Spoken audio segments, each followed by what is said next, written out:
That restaurant sat on a corner, its red neon sign flickering all night. In the daytime it looked ordinary, just another neighborhood diner serving burgers, fries, steaks, sandwiches, with the occasional salad or soup. By 10 at night it closed, and once the last table was cleared, all that lingered inside was the smell of grease and the low hum of the freezer. I was usually the one stuck closing, since I was new and always got the worst shifts. Everyone else left early, leaving me to wipe down tables and clean the kitchen. Sometimes the manager, Tom, stayed to do the books, but most nights he just patted my shoulder, told me to leave the keys in the little box under the counter, and walked out. At first it didn't bother me. The place was empty, but well lit, and I had my phone in my pocket. I'd put on music while I worked. But after a while, things started to feel strange. The first time was in the kitchen. I had just scrubbed a pan clean when I heard a sharp ting, like glass tapping lightly against wood. I peeked out toward the dining room. Everything was quiet. The chairs stacked neatly. No one there. I told myself it was probably just the freezer rattling and went back to work. A few minutes later, the sound came again, closer this time, like fingertips on a glass rim. I set down my rag and walked out to check. Every glass was flipped upside down on the mats, untouched. My chest tightened. I finished my chores as fast as I could, but every time I turned my back on the dining room, I swore I heard faint noises start up again, only to vanish when I looked. The second time was in the bathroom. It had been a busy night, and I was dragging the trash to the back door when I heard running water inside. But I was the only one left. I pushed the door open. The lights were on, but both faucets were dry, the mirror reflecting my own tired face. I stared at my reflection, my spine prickling. Red light from the neon outside slipped in through the small window, tinting the whole room. I grabbed the trash bag and hurried out, telling myself the pipes were probably acting up. But when I got home, I couldn't sleep. The image of that lit bathroom, with the sudden silence of the water, wouldn't leave my head. I started asking around if anyone else heard things while closing. Most of my co-workers laughed it off, said I was spooking myself. One cook, Kevin, mentioned that once he walked past late at night and saw the lights still on. He figured I was still cleaning, but when he glanced through the window he couldn't see anyone. By the time he got to the door, the lights were off. He laughed it off as a joke when he told me, but I noticed something in his smile, like he didn't want to say more. After that, I rushed through every shift. The faster I cleaned, the sooner I could get out. But it was like the harder I tried to ignore it, the more it made itself known. One night I bent down to wipe a table near the window and caught, in the corner of my eye, a chair at the next table sliding across the floor. Not fast, just a slow scrape. I froze, staring at it. The chair stood perfectly still, like it hadn't moved at all. My chest hammered, sweat running down my neck. I snatched the keys and headed for the door. As I passed that chair, I heard a low creak, like wood being pushed. My hand shook so badly, I nearly dropped the keys before I got the door unlocked. I ran down the block without looking back. That night, instead of putting the keys in the counter box, I shoved them straight into the manager's mailbox. The next morning, Tom asked why I hadn't followed procedure. I mumbled something about being tired. He frowned, but let it go. I hoped it would stop there, but the incidents only got worse. One night, while wiping the counter, I heard a sigh right next to me. Clear as day, like someone standing at my shoulder. I didn't breathe. There was no one there. The sound hadn't been in my head, it had been in the room. I thought about quitting, but I needed the paycheck. Rent wasn't going to wait, and I had no backup job. So I kept showing up, every night on edge, jumping at the smallest sound of glass on wood. The worst was in the walk-in freezer. I was checking the bottom shelves, when the heavy door slammed shut behind me. The little bulb overhead buzzed, and cold air wrapped around me. I yanked the handle, but it wouldn't budge. My mind screamed that it shouldn't be locked, that the door couldn't just seal itself.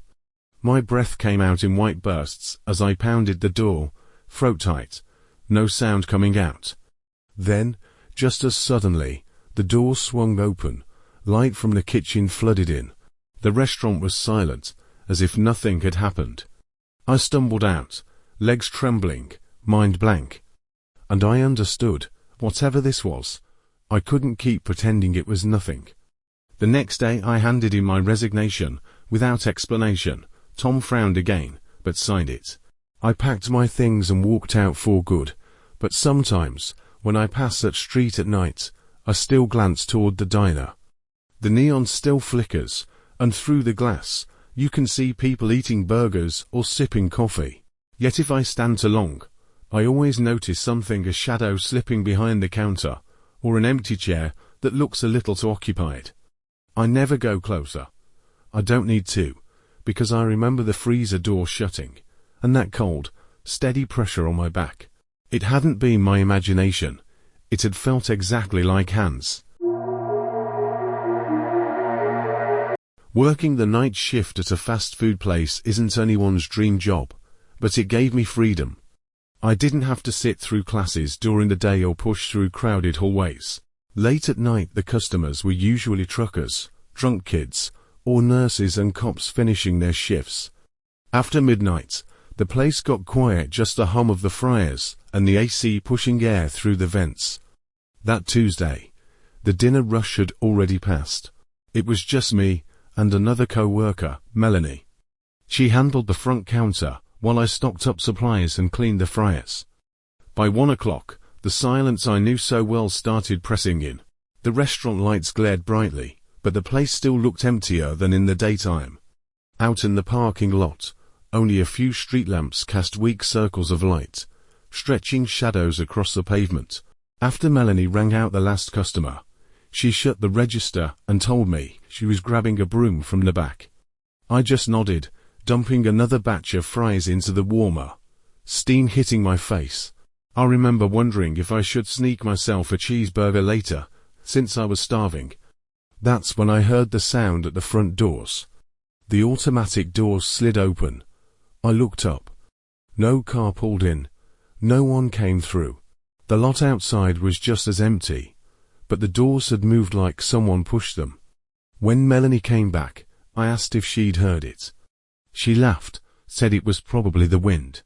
I let it go, went back to wiping down the fryer baskets. 10 minutes later, a muffled thud came from the walk-in freezer, like someone shoving a box inside. I froze, thinking Melanie had gone back there, but she was still out front wiping tables. She looked at me and shook her head. She hadn't touched anything.